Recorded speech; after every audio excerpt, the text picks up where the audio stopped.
একটি শান্ত ছোট্ট গ্রাম। প্রতিদিন রাতেই এক বৃদ্ধা বারান্দায় বসতেন, হাতে একটা থালা আর এক গ্লাস জল। তিনি খাবারটা রেখে দিতেন এক খালি কাঠের চেয়ারে, যেন কেউ সেখানে বসে আছে। তিনি আস্তে বলে উঠতেন, আজও এসেছ তো?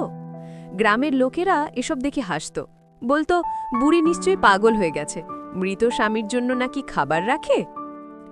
একদিন হঠাৎ বুড়ি অসুস্থ হয়ে গেলেন। বৃষ্টি পড়ছিল টুপটাপ, তাই সেদিন খাবার রাখতে ভুলে গেলেন। সেই রাতেই ঘটে গেল অদ্ভুত ঘটনা। মাঝরাতে হাওয়ার ঝাপটা উঠল, দরজা কেঁপে উঠল, আর খালি চেয়ারটা হঠাৎ কাঁপতে শুরু করলো, যেন কেউ সেখানে বসে রেগে আছে। তারপর বুড়ির সাথে কি হলো তা জানার আগে বন্ধুরা, যদি তুমি তোমার মাকে ভালোবাসো তবে লাইক করো, আর বাবাকে ভালোবাসলে সাবস্ক্রাইব করো, এবং তুমি কি খেতে ভালোবাসো তা কমেন্ট করে জানাও। পরদিন সকালে গ্রামবাসীরা দেখল বুড়ি নিথর হয়ে পড়ে আছে। তার মুখে অদ্ভুত শান্ত হাসি, আর খালি চেয়ারে রাখা আছে এক টুকরো অর্ধেক খাওয়ার রুটি। লোকেরা সেই দিন বুঝল, বৃদ্ধা একা ছিলেন না কখনো। ভালোবাসা কখনো মরে না, সে ফিরে আসে অন্যভাবে। আমরা এই গল্প থেকে শিখতে পারি, অন্যের বিশ্বাসকে কখনো উপহাস করো না যেন।